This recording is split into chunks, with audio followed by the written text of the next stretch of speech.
বিসমিল্লাহির রহমানির রহিম। জি সাথী ভাইয়েরা, আমরা আলোচনা করতেছিলাম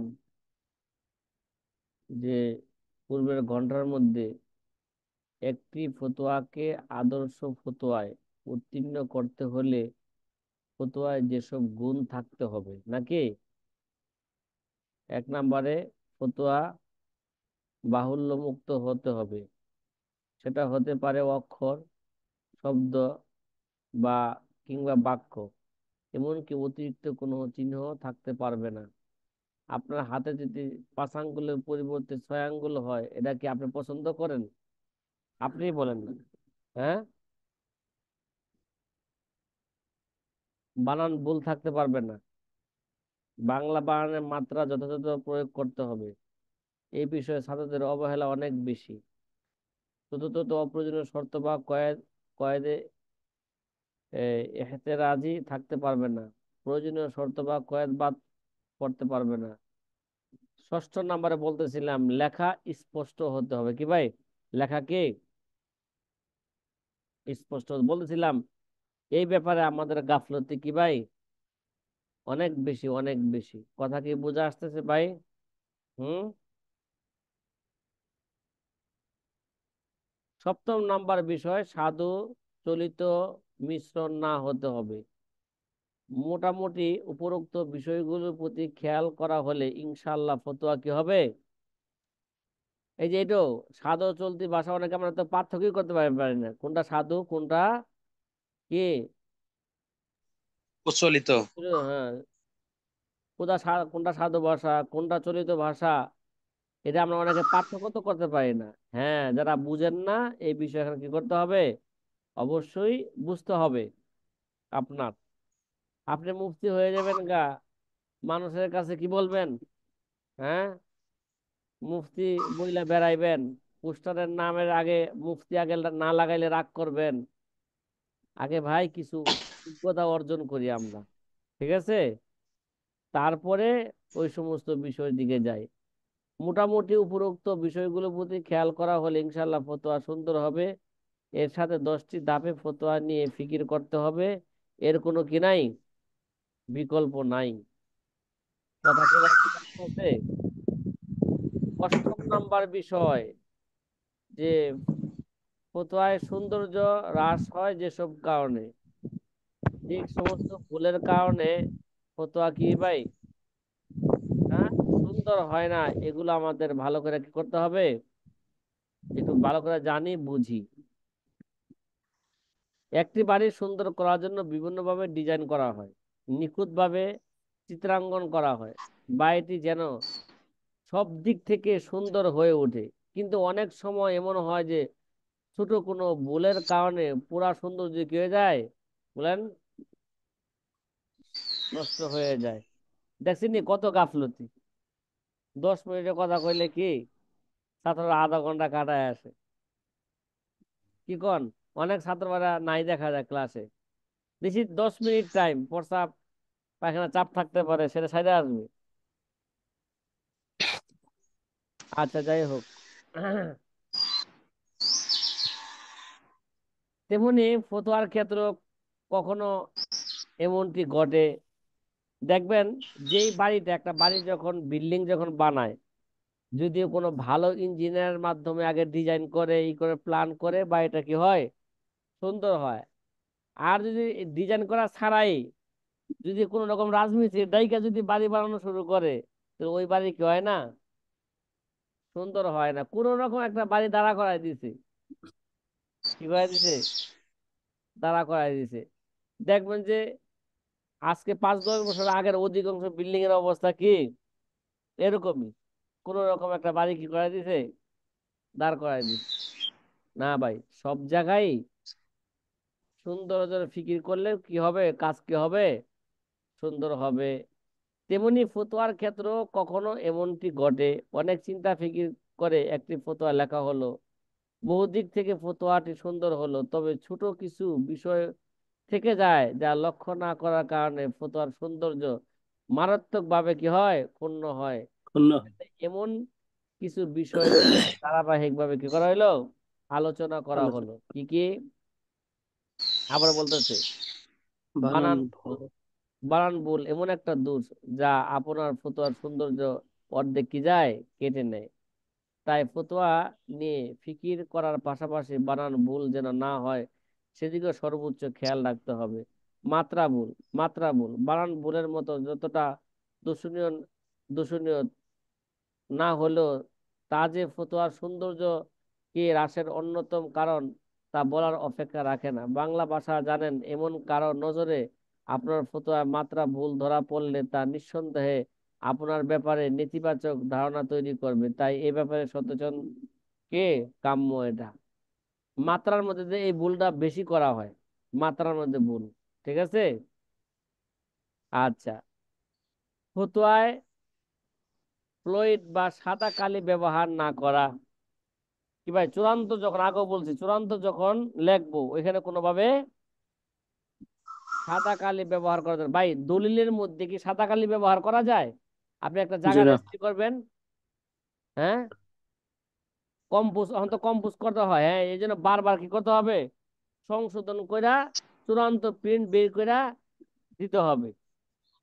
সাদা কালি কি করা যাবে না, ব্যবহার করা যাবে না। এখন একটা পাসপোর্ট তৈরি করতে গেলে এখন তো কলম ধরার কোনো কি নাই, যেভাবে আইব ওইভাবেই রাখতে হবে। ভুল যত আছে সব আগে সারতে হবে। কিরে ভাই, কথা কি বোঝা আসতেছে? জি। দুনিয়ার ব্যাপারে যদি এরকম এত সচেতন হয় মানুষ, এই ব্যাপারে কিরকম হইতে হইব, হ্যাঁ? এই জন্য ফতোয়ার মধ্যে ফ্লুইড বা সাদা কালি ব্যবহার ব্যবহার না করা করা। যাবে না। অনেক সময় এমন হয় কোনো বানান ভুল হয়েছে কিংবা প্রয়োজনীয় কোনো শব্দ ছুটে গেছে, সেক্ষেত্রে ছাত্ররা ফ্লুইড বা সাদা কালি ব্যবহার করে। এটি সঠিক নয়। ফতোয়া একটি আইন, তাতে ফ্লুইড ব্যবহার দূষণীয়। শুরু থেকেই সতর্ক থাকলে চূড়ান্ত লেখায় ফ্লুইড ব্যবহারের প্রয়োজন হবে না। কথা কি বোঝা আসতেছে? হ্যাঁ। জি। এগুলো যদি ঘুমায় ঘুমায় শুনে তাহলে তো মনে করেন একটা গুরুত্ব আসবে না। জি। কথা কি বোঝা আসতেছে? 4 নাম্বার, জি। প্রশ্ন উত্তর একই ব্যক্তি না লেখা। কি ভাই, কাগজের মধ্যে প্রশ্নে যে লেখবে করবে উত্তরদাতা সেই না হওয়া, অথবা কমপক্ষে যদি তামরিনের জন্য এরকম হইতে পারে, কিন্তু তখন কি করবে, কথা বলেন না, তামরিনের জন্য হইতে পারে, তারপরও একটা অভ্যাসের জন্য ভাই তুমি প্রশ্নটা করো, আমি আমি কি করি, জবাব লিখবো। তুমি লেখা দাও প্রশ্নটা, আমি কি লিখি। তো একে অপরটা প্রশ্ন করে দিবে, আরেকজনে কি লিখবে, তাহলে বোঝা যাবে যে একটা অভ্যাস বানানোর জন্য যে প্রশ্ন করছে একজনে, জবাব লিখছে কি আরেকজনে, এটা বোঝা যাবে কাগজের মধ্যে। প্রশ্ন উত্তর একই ব্যক্তি না লেখা। কখনো এমন হয় মুস্তাফতি বলে, হুজুর আপনি প্রশ্নটি লিখে নিন। হ্যাঁ, লিখে নিন। এরপর উত্তর প্রদানকারী নিজেই মুস্তাফতির বিবরণ অনুযায়ী প্রশ্ন লিখেন, জবাবও তিনি লেখেন। এতে প্রশ্ন উত্তর একই হাতের লেখা হয়ে যায়। এটি দৃষ্টিকটু। কি ভাই, এগুলো কি, প্রশ্ন লিখে দিতে হলে উত্তরটি তৈরি করে এর হাতের লেখা অন্য কারো থেকে নেওয়া উচিত। কমপক্ষে হাতের লেখাটা কি নেওয়া দরকার। প্রশ্ন যদি লেখা দেয় তাহলে হাতের লেখা, জবাবের হাতের লেখা অন্যের থেকে কি করতে হবে, নিতে হবে। তারপরে ফারায়েদের মাসলা হলে অরিজিতের অংশ একটি টেবিল করে দেওয়া উচিত। ঠিক আছে। যখন আপনাদেরকে ফারায়েজ পড়াবো, হাকামুল মিরাজ পড়াবো, তখন বাস্তব দেখাবো যে কিভাবে কি করতে হয়, টেবিল তৈরি করতে হয়। এতে বুঝতে সুবিধা হয়, দেখতেও কি হয়, সুন্দর দেখায়। সংক্ষেপে এ কয়েকটি কথা উল্লেখ করা হলো, আরো আছে। এভাবে লিখতে থাকলে একটি বৃহৎ বই হয়ে যাবে। এখানে সব লেখা উদ্দেশ্য নয়, উদ্দেশ্য শুধু কি ভাই, বলেন না, বলেন না, বলেন নাই, এখানে কি লেখছে, ভুল লেখছে না? জি, ভুল লিখছে। কি লেখছে, আল কাতেব কাল কি, হিমার শুধু সচেতন বৃদ্ধি করা। সচেতনতা, হ্যাঁ লেখছে সুচেতনার, কি লিখে থুয়ে দিছে এটা। সুচেতনতা। হ্যাঁ, কি লেখছে এই জায়গায়? সুচেতনতা। কঠিন, কঠিন বাংলা লেখছে আবিষ্কারক সেই। আচ্ছা, সুচেতনতা বৃদ্ধি করা, একটা সুচিন্তা কি করা, বৃদ্ধি করা। তাছাড়াও ভালোভাবে অনুশীলন করা হলে এর অনেক কিছুই কি হয়ে যাবে, অর্জন হয়ে যাবে। 9 নাম্বার বিষয়, যে হাওলা বের করার পদ্ধতি। কি ভাই, যেটা আমাদের প্রথমে কি হাওলা বের করতে হবে না, খসা তৈরি জি। করতে হবে না, কিন্তু বিশেষভাবে এই জায়গায় প্রথমে হাওলা বের করার পদ্ধতি কি হবে, এটা একটা, এটা জরুরি একটা বিষয়। যে ফতোয়ার সৌন্দর্যের একটি দিক হলো বাংলা ফতোয়াটি সর্বদিক থেকে সুন্দর হওয়া। আরেকটি দিক হলো ফতোয়ার হাওলার বিন্যাস, উপস্থাপনা এবং হাওলা সাজানো। এখানে অনেক কিছুই বলার আছে। আপাতত শুধু হাওলা বের করার পদ্ধতি সম্পর্কে কিছু কথা আরজ করা হলো। সঠিকভাবে হাওলার বের করতে হলে পর্যায়ক্রমে দুটি কাজ আঞ্জাম দিতে হবে। কয়টা কাজ? এক হলো চিন্তামূলক কাজ, আর হলো কি একটা কর্মমূলক কাজ। যে কোনো কাজ করার আগে কি করা লাগে, চিন্তা করা লাগে। চিন্তা যে ফিকির কোনো কাজ করতে হয়। দেখেন, উদাহরণ যেটাই দেন, আর কি করা লাগবো, চিন্তা করা লাগবে। তারপরে কি যাইব, কাজে নামতে হবে। চিন্তা করা ছাড়া কাজে নামলে এই কাজ কি হবে না কোনোদিন, এটা সুন্দর হবে না। ভাই ভাই, কথা কি বুঝছেন? যারা বিয়ে শাদী করছেন, এরা এদেরকে সহজে বোঝানোর জন্য বলে, আমাদের কাছে অনেক অভিযোগ আসে। আরে ভাই, বোর কাছে যাওয়ার আগে অনেক কি করতে হয়, চিন্তা ভাবনা করে যাইতে হয়। যাই এই যদি মাঠে কাজ শুরু করেন, কিরে ভাই, কাজ সুন্দর হবে না অভিযোগ আসবে? হ্যাঁ, সুন্দর হবে না। সুন্দর হবে না। সুন্দর করার আগে অনেক কি করতে হয়, চিন্তা অনেক ভাবনা মেহনত করতে করতে হয়। হয়। সব জায়গায় একই অবস্থা। এই জন্য আল্লাহ চিন্তামূলক কাজ, চিন্তামূলক কাজের অর্থ হলো প্রথমে চিন্তা জরুরি, ফিকির করুন জিজ্ঞাসিত মাসালাটি ফিকের কোন কিতাব বা বাবের সাথে সংশ্লিষ্ট। এর নাম কি ভাই, এর নাম তাকইফ। এর নাম কি?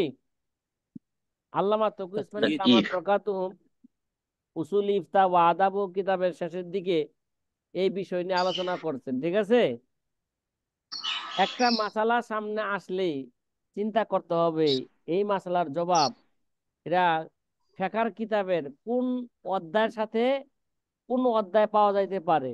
ঠিক আছে, কোন অধ্যায়, এটা চিন্তা ভাবনা করতে হবে। তো অনেক সময় দেখা যায় পোলাপান ফিকির না করে, ওই ভাই এক যে কোনো মাস লাগে কিতাব তো হাত থেকে সুস্থ হইব, কথা কয় না। আগে দেখতে হইব, চিন্তা করতে হইব। যেমন গতকাল আমাদের এক গ্রুপে এক ছাত্র ভাই প্রশ্ন করছে যে ইসলামী ফাউন্ডেশনে খেদমত করার চাকরি করা। বিধান কি, চাকরি করার বিধান কি, চাকরি করা বৈধ না অবৈধ। আসলে এই মাসলাটা কোথায় খুঁজতে হইব কন্তইবান, উদাহরণস্বরূপ তাকলিফ নিয়ে আলোচনা করতেছি, কোথায় খুঁজতে হবে বলেন, বলেন। হ্যাঁ, এরা প্রথমে খুঁজতে হবে কিতাবুল ইজারার মধ্যে। কোথায়? কিতাবুল কিতাবুল ইজারা। ইজারার মধ্যে খুঁজতে হবে। যদি সেখানে এটা খুঁজে না পান, তাহলে যেমন প্রত্যেক ফেকার কিতাবের মধ্যে একটা বাব আছে, কি বাবে, বাবে সাতটা, কি মানে সকল ধরনের মাসলা কি এখানে আছে। তো ওই মাসলা ওই জায়গা থাকতে পারে যে ইসলামী ফাউন্ডেশনে চাকরি করা বৈধ কিনা।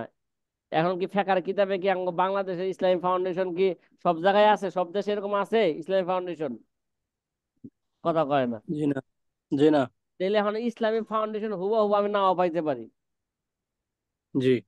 তাহলে এরকম একটা আইব যে সরকারের অধীনে, সরকারের অধীনে থাইকা বা সরকারি চাকরির মধ্যে এই ইমামতি করা যাবে কিনা, সরকারি মসজিদ ইমামতি করা যাবে কিনা, সরকারি মসজিদে খাদেম হওয়া যাবে কিনা, সরকারের অধীনে মাদ্রাসায় পড়ানো যাবে কিনা। কিরে ভাই, সরকারের বেতন দিলে বেতন নেওয়াটা এরা বৈধ হবে কিনা, এই জাতীয়, হ্যাঁ, যেই লেখা যেই সমস্ত বাবের সাথে থাকতে পারে, ওই সমস্ত বাবের মধ্যে কি করতে হবে, আমার খুঁজতে হবে।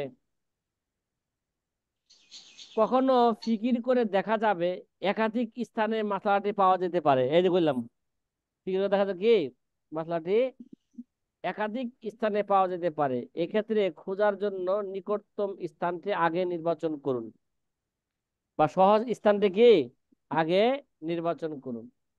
দ্বিতীয় পর্যায়ে চিন্তা করুন মাসলাটির সংশ্লিষ্ট বাবের কোন জুজিয়াতের সাথে মিলে। এর নাম কি? তাশখীস। এর নাম কি? তাশখীস। আচ্ছা, কিতাবুল ইজারার মধ্যে তো অনেক বাব আছে, এবার দেখেন যে কোন বাবের সাথে এটা কি সংশ্লিষ্ট মিলে, ওইভাবে ওইভাবে সাথে ওইভাবে খুঁজতে হবে। এর নাম হইলো তাশখীস। এগুলো আল্লামা তকি উসমানের দামাত কোথায় লেখছেন বলেন? একটু হালো দিলাম। شرح عقود رسم ইফতা المفتتح. ও আদাবহু কিতাবের শেষের اه. দিকে লেখছেন এগুলো। তৃতীয় الاستواء পর্যায়ে ده চিন্তা করুন মাসলাটি কয়টি অংশের হাওলা বের করতে হবে। মাসলাটির এর আগে কি করতে হবে? এর আগে তো আগে ওই যে তাসজিয়া করতে হবে, তাই ভাই? এর আগে কি করতে হবে? তাসজিয়া করার পরে সেন আমি জানবো যে কয়টা কয়টা বিষয় কি করতে হবে, হাওলা বের করতে হবে। তৃতীয় পর্যায়ে চিন্তা করুন মাসালাটি কয়টি অংশের হাওলা বের করতে হবে, এর নাম তাসজিয়া। তাহলে কয়টা জিনিস আইলো? তাকঈফ, তাশখীস, তাসজিয়া। তবে কথা কি বোঝা আসতেছে? এগুলো সব কোথায় আলোচনা شيء হয়েছে? উসুল ইফতা ওয়া আদাবু কিতাবের শেষে আল্লামা তকি উসমানী এই বিষয়গুলো নিয়ে কি করছেন, আলোচনা করছেন। কিন্তু এটা আমরা যেভাবে সহজভাবে করতেছি, ওই জায়গায় বোঝা তো কি নয়, সহজ নয়। সহজভাবে আপনাদের সামনে পেশ করছি, একটি উদাহরণের মাধ্যমে বিষয়টি বিশ্লেষণ করা হলো। মাসালা দেখেন, মাসালা জায়েদ উমরের জমিন গসব করেছে। আরেকটা উদাহরণ, জায়েদ কি, ঠিক না? তো এখন তো চলতি আছে এগুলো। আওয়ামী লীগের পোলাপানে কি করে, হ্যাঁ, সন্ত্রাসীরা এরা কি করে মানুষের জমিন কি করতেছে, দখল করতেছে। আবার বিএনপি আইলে বিএনপির সন্ত্রাসীরা সন্ত্রাসীরা কি করে, দখল করে। অথবা সমাজের মধ্যে যার জোর, কে তার মুলুক, তার সে কি মূল্য করে জোর খাটা গসব করে। তো জায়েদ উমরের জমিন কি করছে, গসব করেছে। এরপর জায়েদ ওই গসবকৃত জমিনেই নামাজ আদায় করেছে।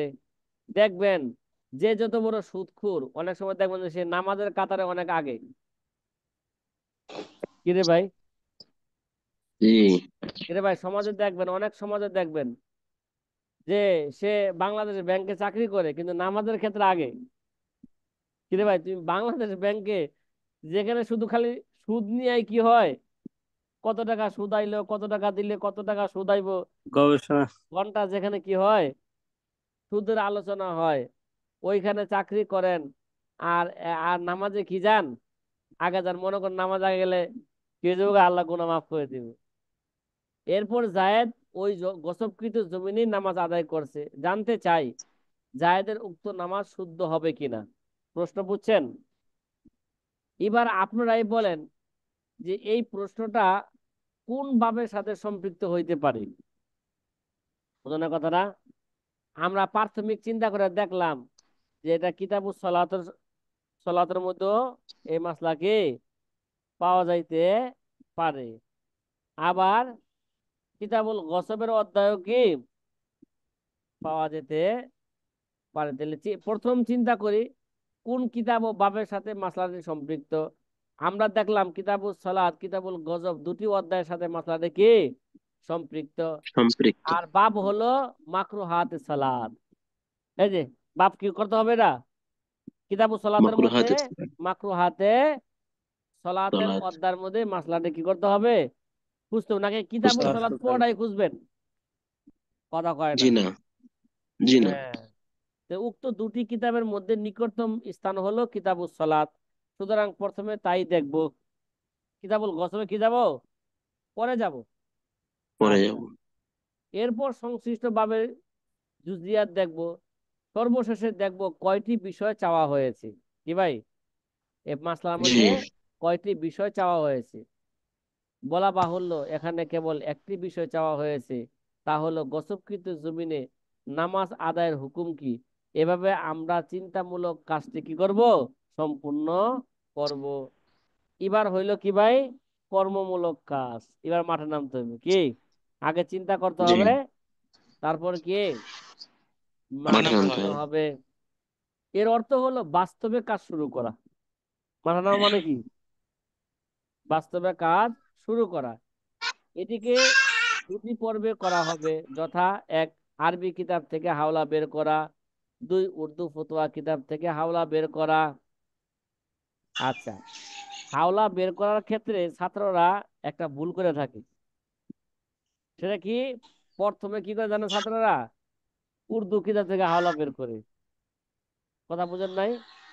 উর্দু কিতাব থেকে হাওলা বের কইরা পরে দেখে যে উর্দু কিতাবের নিচটা কোন জায়গায় হাওলা দিছে আরবি কিতাবের। পরে ওই আরবি কিতাবের ওই যে হাওলা কি করে, বের করে। আবার হাওলা যে বের করে, ঠিক আছে, আবার অনেক সময় এটাও হয়, অনেক সময় এত গাফলতি ছাত্রদের মধ্যে, শুধু ওই উর্দু ফতুয়া কিতাব থেকে ওই আরবি হাওলা তুলে দেয়, ওখানে যে নাম্বার দিছে ওই নাম্বার লেখা দেয়। বাস্তবে এই নাম্বারের সাথে এই খন্ডের সাথে মিল আছে কিনা, বা ওই পৃষ্ঠাটা আরবি পৃষ্ঠাটা কম ওই অ্যাবাউটটা পড়ি কিতাব থেকে, তাও হয় না। এবার কথা কি বুঝছেন, আমরা জি। কোন পর্যায়ে আছি? প্রথমে যদি একটা ছেলে উর্দু কিতাব থেকে হাওলা বাই করে আরবি কিতাব থেকে না যায়, এতে তার প্রধান ক্ষতি হইলো তার আরবি ইস্তেদাত কি হয়ে যাবো গা, নষ্ট হয়ে যাবো গা। কথা কি বুঝছেন? আগে জি। আরবি কিতাব থেকে এর হাওলা নিজেই কি করতে হবে, বের করতে হবে। দেখতে হবে যে তার, হ্যাঁ, এরা এই মাসলার, এই মাসলা হাওলা কি, আমি আরবি কিতাব থেকে নিজেই বের করবো, নিজে বের করার চেষ্টা করব বুঝা বুঝা। তারপরে আমার হাওলাটা বা আমার উত্তরটা সঠিক হইলো কিনা এটাকে যাচাই বাছাই করার জন্য আমি উর্দু ফতোয়ার কিতাব দিকে যাইতে পারি। কথা কি বুঝছেন ভাই? কথা বলেন না। আচ্ছা, জি। তাহলে জি, আরবি বুঝতে কিতাব পারছি। থেকে হাওলা বের করার ক্ষেত্রে প্রথমে নিকটতম স্থান থেকে মাসলাটি বের করব, মূল মাসলাটি বুঝতে চেষ্টা করব। মাসলার হুকুম জানা হয়ে গেছে, এরপর কি, এরপর উৎসমূলক উৎসমূলক গ্রন্থ সমূহ গ্রন্থ থেকে সমূহ থেকে কি করব, হ্যাঁ, হাওলা বের হাওলা করব। বের করব। এবার আমাদের কোন কিতাব থেকে আগে হাওলা বের করতে হবে? প্রথমে উৎসমূলক কিতাব মানে জহের রাওয়াতের 6 কিতাব। জহের রাওয়ায়েত থেকে কয় কিতাব? জহের রাওয়াতের ছয় 6 কিতাব। ছয়। আসলে জহের রাওয়াতের 6 কিতাব, আমরা তো বর্তমান যুগে এই কিতাব কিনার বা পড়ার কোনো ফিকিরই করি না, করি? ছাত্ররা জিজ্ঞাসা করে, হুজুর, যে এমদাদুল ফতোয়া ভালো হইবো না ওইটা ভালো হইবো? জহের রাওয়াতের কিতাব কিনার কথা কে কি করে না, বলে না। জহের রাওয়ায়েতের এক একটা কিতাব কি হুজুর আলাদা আলাদা এরকম খণ্ড আলাদা আছে? আলাদা আছে, আবার এগুলোকে সবগুলোর একত্র করা আছে। ঠিক আছে, কথা কয় না। আপনাদের মাদ্রাসায় আমি আমার একজন এখান থেকে পাঠাবো আর কি, ও হয়তো যাবে আগামী মাসের মাঝামাঝি। যদি ও যায় তাহলে এই কিতাবগুলো যদি আপনারা দিয়ে দিতেন আমার জন্য উপকার হতো আর কি। আমি সংক্ষিপ্ত ক্লাসের ভিতরে বলে রাখলাম। ঠিক আছে, কিতাব দিয়ে দিব মানে?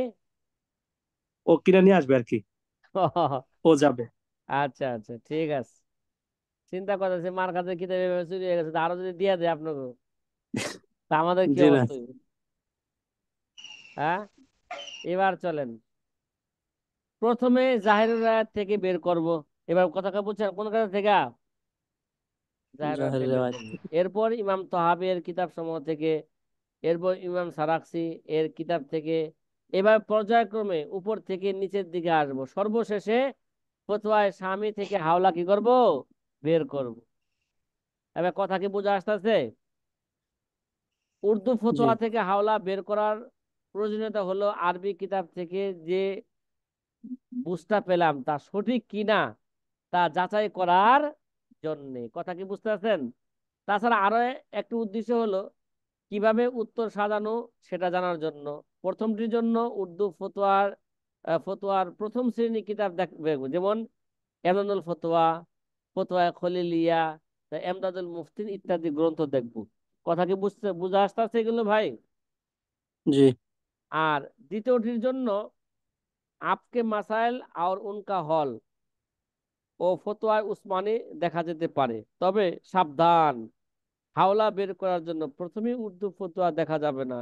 এ কাজ করা আর নিজের পায়ে নিজে কুড়াল দেওয়া সমান।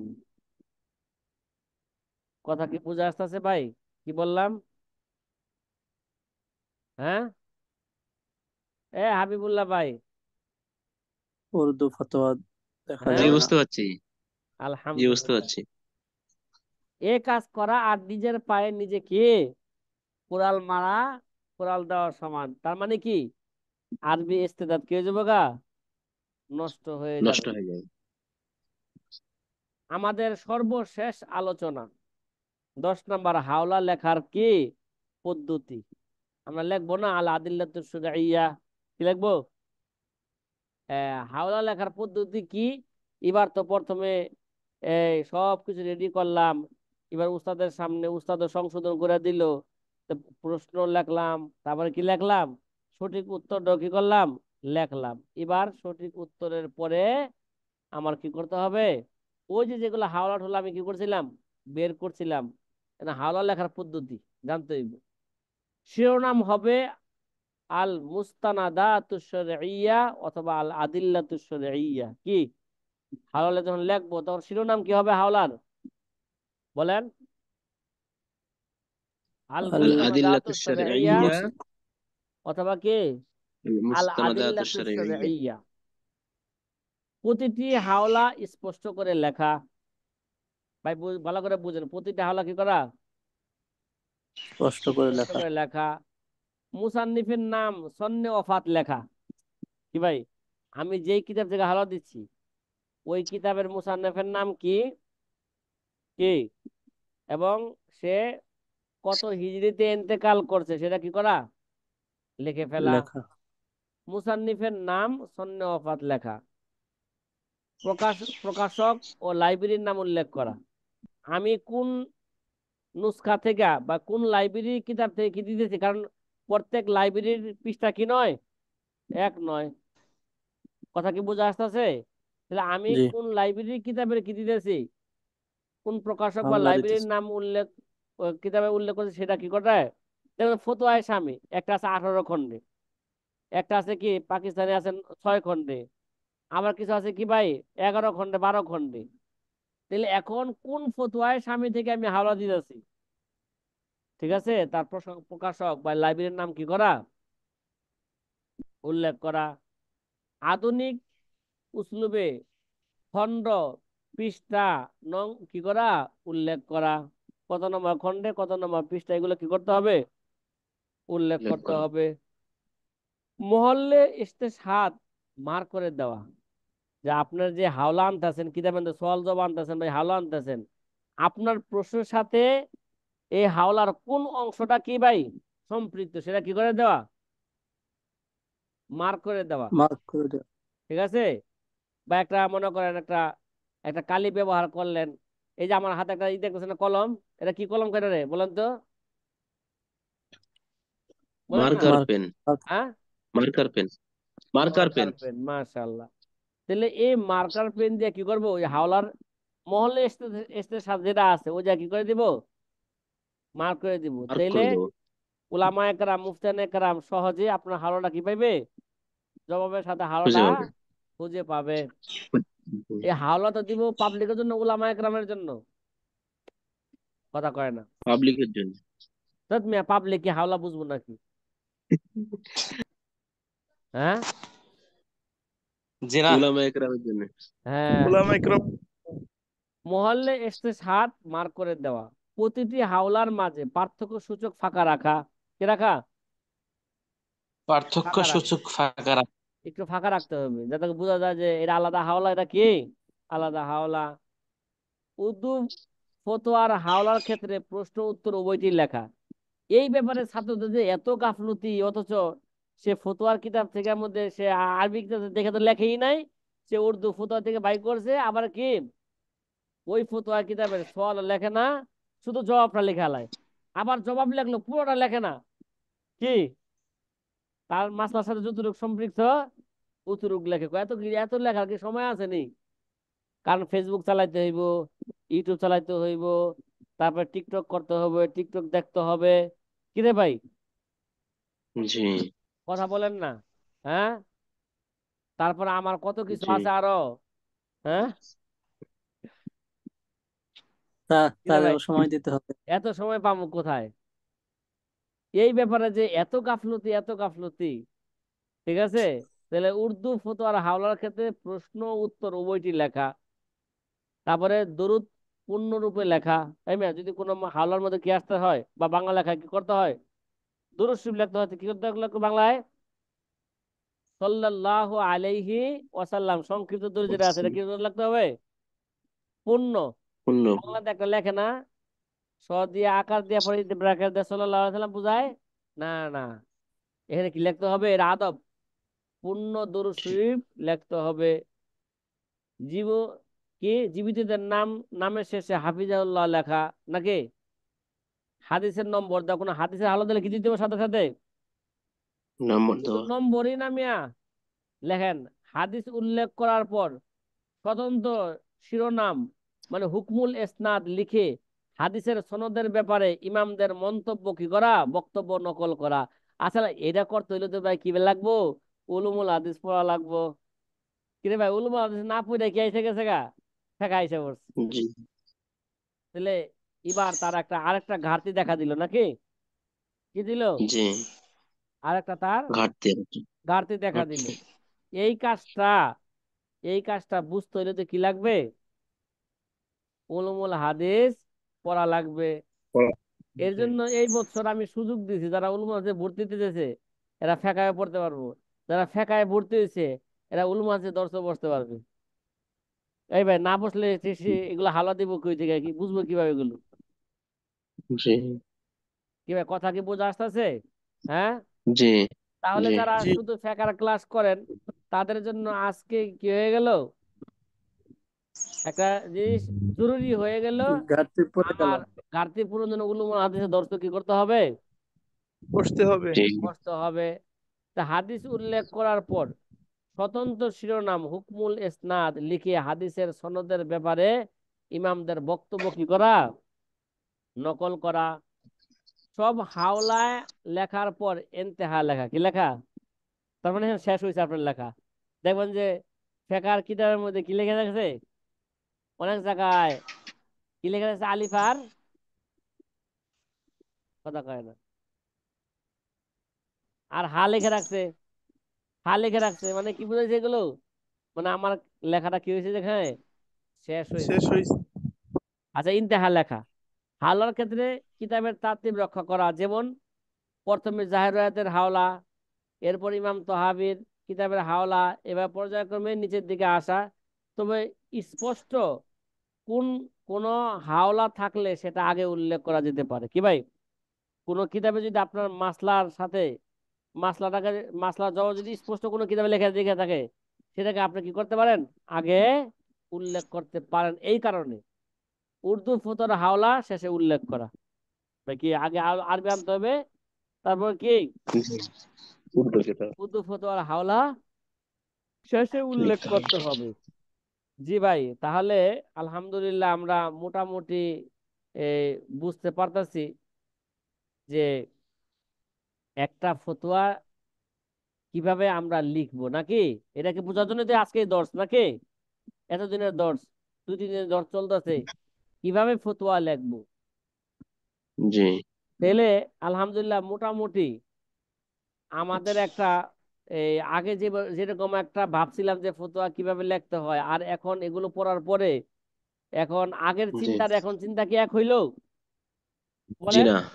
আপনারাই বলেন না। হাসপাতাল, এখন কি আগে হয়েছে গা, হাসপাতাল দিবারাত্র কি হয়েছে গা, আগের চিন্তা পার্থক্য ছিল এক ধরনের, এখন চিন্তা কি আরেক ধরনের আরেক জি হয়ে ধরনের। গেছে।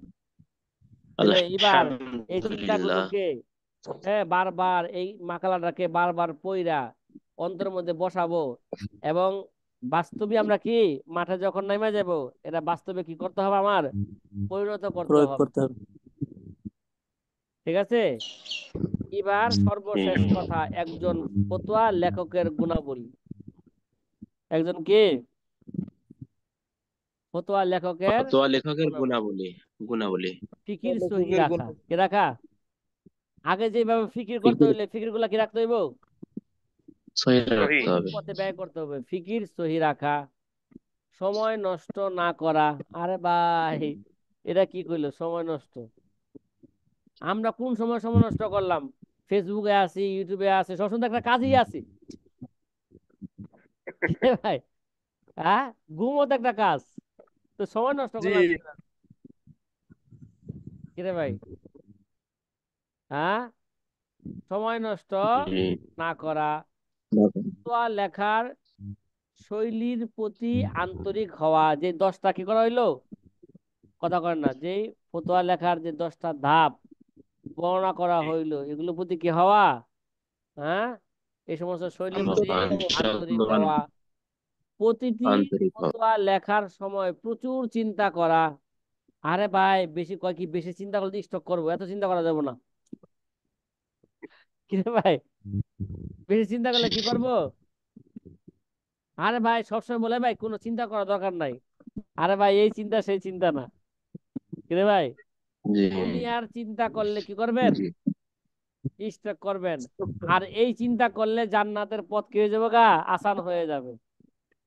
জি ইনশাআল্লাহ। কথা বোঝেন নাই? ফতোয়া, প্রতিটি ফতোয়া লেখার সময় প্রচুর চিন্তা করা, প্রচুর সবর করা। আল্লাহু আকবার, কি করতে হইবে?